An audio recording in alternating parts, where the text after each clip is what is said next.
Indian cricket fans எல்லாரும் ரொம்ப ஆவலா இருக்க மாட்டீங்கன்னு எனக்கு நல்லா தெரியும். ஆனா கிரிக்கெட் ஃபேன்ஸ் கண்டிப்பா ஆவலா இருப்பீங்க. ஏன்னா சவுத் ஆப்பிரிக்கா வர்சஸ் ஆஸ்திரேலியா இந்த வருஷத்தோட டெஸ்ட் சாம்பியன்ஷிப் ஃபைனல்ல விளையாட போறாங்க. இதுக்கு முன்னாடி 2021 டெஸ்ட் சாம்பியன்ஷிப் ஃபைனல்ல இந்தியாவை நியூசிலாந்து ரொம்ப சுலபமா தோக்கடிச்சிட்டாங்க. சரி, அடுத்த டெஸ்ட் சாம்பியன்ஷிப்ல பாத்துக்கலாம்னு இந்தியா நினைச்சாங்க. ஆனா 2023 டெஸ்ட் சாம்பியன்ஷிப் ஃபைனல்ல ஆஸ்திரேலியா கூட தோத்துட்டாங்க. விராட் கோலியும் அடி வாங்கிட்டாரு, ரோஹித் சர்மாவும் அடி வாங்கிட்டாரு.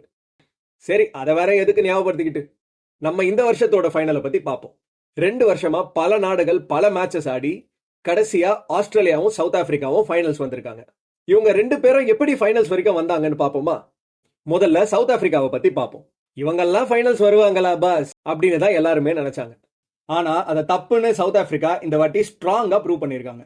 சவுத் ஆப்பிரிக்கா மொத்தமா இந்த சீசன்ல 12 டெஸ்ட் மேட்ச் ஆடி இருக்காங்க. முதல் 5 மேட்ச்ல வெறும் ஒரே மேட்ச் மட்டும் வின் பண்ணி திணறிக்கிட்டு இருந்தாங்க.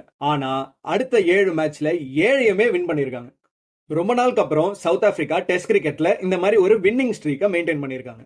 மார்க்ரம், ரிக்கில்டன், பெட்னிங்ஹம்னு பயங்கரமான பேட்ஸ்மேனும் இருக்காங்க. ரபடா, யான்சன் மாதிரி பயங்கரமான போலர்ஸும் இருக்காங்க. முக்கியமா என் தலைவன் கேப்டன் டெம்பா பவுமா பயங்கரமான ஃபார்ம்ல இருக்காரு. இந்த சவுத் ஆப்பிரிக்கன் டீமை பார்க்கும்போது கண்டிப்பா கப்படிக்கிற டீம் மாதிரி இருக்கு. ஆனா இந்த ஆஸ்திரேலியன் டீம் இருக்கு, கொஞ்சம் கூட மனசாட்சியே இல்லாத ரவுடி பசங்கப்பா. ஆரம்பிக்கும் போதே செம டாமினேட்டிங்கா ஆரம்பிச்சாங்க. நியூசிலாந்து, பாகிஸ்தான், ஸ்ரீலங்கா, இந்தியான்னு எல்லாரையும் திணற அடிச்சானுங்க. கன்சிஸ்டன்சினாலே அது ஆஸ்திரேலியா தான்ப்பா. Usman Khawaja, Steve Smith, Marnus லாபுஷேன்னு எல்லா பேட்ஸ்மேனுமே இங்க பயங்கர ஃபார்ம்ல இருக்காங்கப்பா. போலர்ஸ் மட்டும் என்ன லேசுப்பட்டவங்களா? பேட் கமின்ஸ் இருக்காரு, ஜாஷ் ஹேசல்வுட் இருக்காரு, நேதன் லயன் இருக்காரு, இதையெல்லாம் தாண்டி மிச்சல் ஸ்டார்க் வேற இருக்காரு. இந்த மாதிரி ஒரு போலிங்கை வச்சுக்கிட்டு வின் பண்ணலனா தாங்க ஆச்சரியம். ஆஸ்திரேலியாவுக்கு இந்த கப் ஒன்றும் புதுசு கிடையாது. சொல்ல போனா அவங்களுக்கு எந்த கப்புமே புதுசு கிடையாது. ஆனாலும் அசால்ட்டாலாம் இருக்க மாட்டாங்க.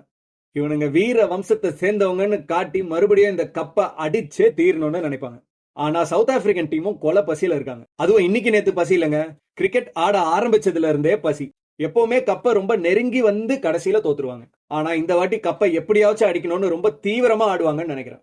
இந்த ஃபைனலை இங்கிலாந்துல இருக்கிற லார்ட்ஸ் கிரிக்கெட் ஸ்டேடியம்ல ஆட போறாங்க. யாரும் ஹோம் அட்வான்டேஜ் அது இதுன்னு பேச முடியாது. நல்லா ஆடுற டீம் கண்டிப்பா வின் பண்ண போகுது. இந்த ஃபைனல்ல யார் வின் பண்ணுவாங்க நீங்க நினைக்கிறீங்க? மறக்காம கமெண்ட்ஸ்ல சொல்லுங்க. அப்படியே நம்ம பேஜ் சில்லி பாயிண்ட் அஃபிஷியலையும் ஒரு சப்ஸ்கிரைப் பண்ணிடுங்கப்பா. தேங்க்யூ.